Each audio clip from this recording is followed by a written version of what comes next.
May I speak in the name of the living God, Father, Son, and Holy Spirit. Amen. Stuart, thank you so much for the lovely welcome that I received to you this morning. It is always such a delight to come to Brimley. I always remember when I was my last parish, the funeral director had a sign in his office that said everybody brings joy to this office. Some when they arrive and others when they leave. And Brimley always brings joy to me, no matter how it arrives, whether it's by email or correspondence or a visit or Stuart will visit here. So the first time I've been with you on a Sunday, and right at the beginning of the year, having been here almost 3 years, with about 116 churches or something, it's taken a little time to get around everywhere on a Sunday. But I didn't have the best until last, and I said to Stuart at the beginning of the year, I really would love to come and visit you on a Sunday. So it was a final put something in the diary, and little did I think that I would be prevented by a global pandemic. How many of us woke up on the 1st of January this year and expected what we've been through? It's been absolutely remarkable, hasn't it? Truly remarkable.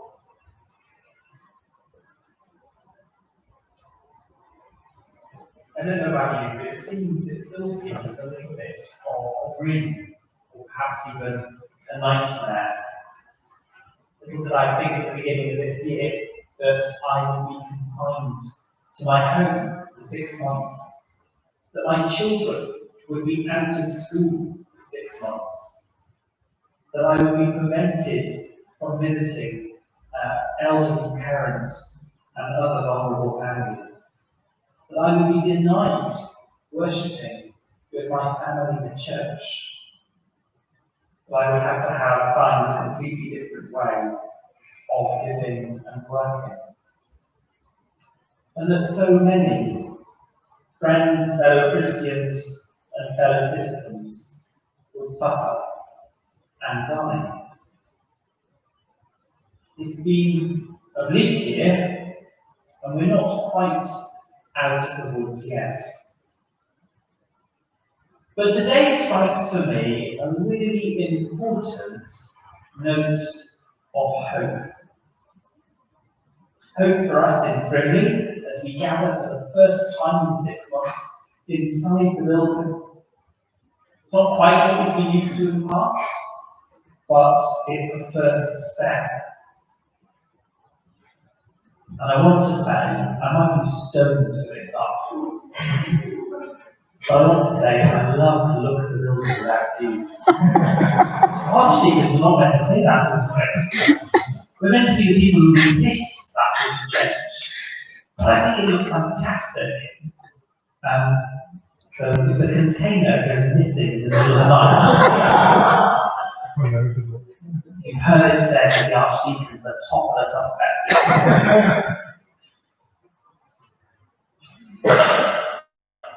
As I read through the readings for this morning, there were 3 words that came to me.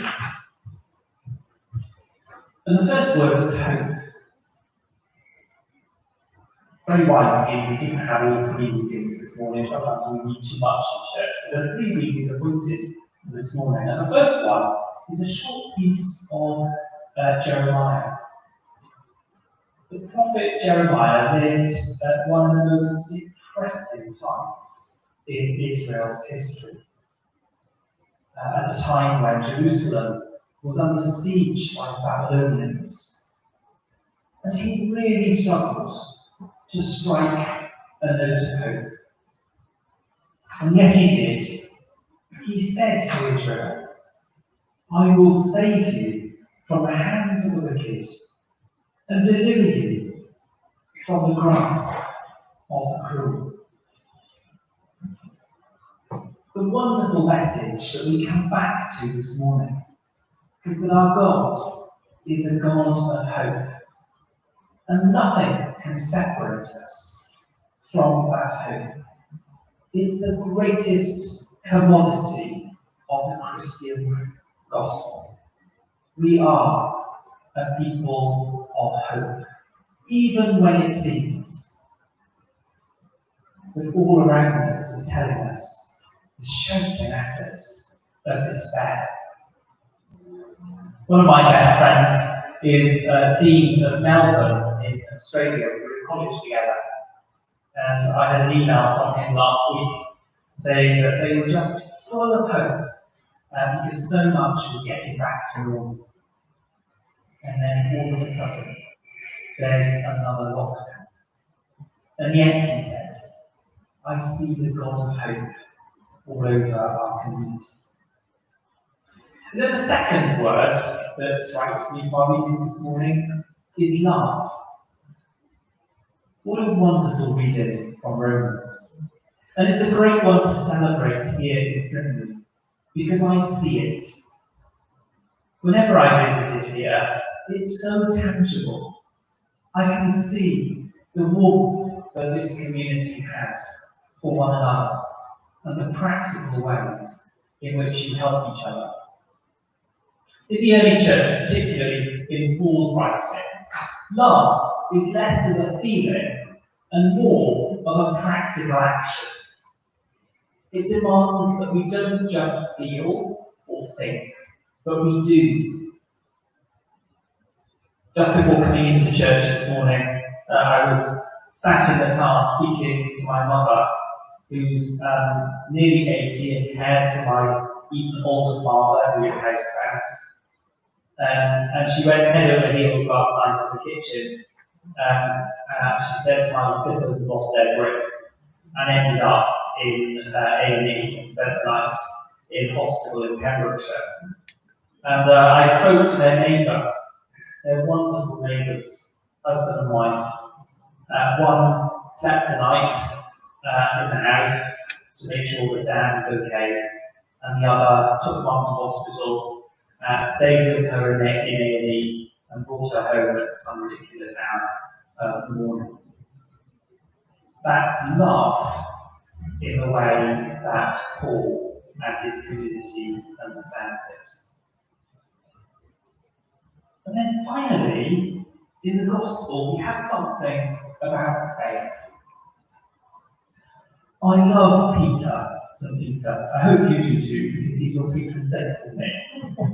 And what I love about Peter is that he gets things wrong so often. He makes me feel better about myself, because I constantly get things wrong. Before I went away on holiday, I made this confession actually in the reflection. There was this reflection last week. Before I went on holiday, I failed to turn up for a meeting which I'd actually organised. I sent a get well card, or I thought to get well card to a colleague, but put a blank card in the envelope. I sent an email to the wrong person. I think there's something there about this Archdeacon needs a holiday. But we all get things wrong, and Peter quite spectacularly. And yet, despite getting things spectacularly wrong, just before a bit of the reading we heard this morning, Jesus has given Peter the keys of the kingdom of heaven. You might get things wrong, but I still believe in you, and I'm still entrusting and sharing with you the work of my kingdom. So 3 words that strike me as being particularly important as we come back to church this morning. Hope, love, and faith. It might be the wrong order if St. Paul is to have the last word. Faith, hope, and love. And he says, of course, the greatest of these is love.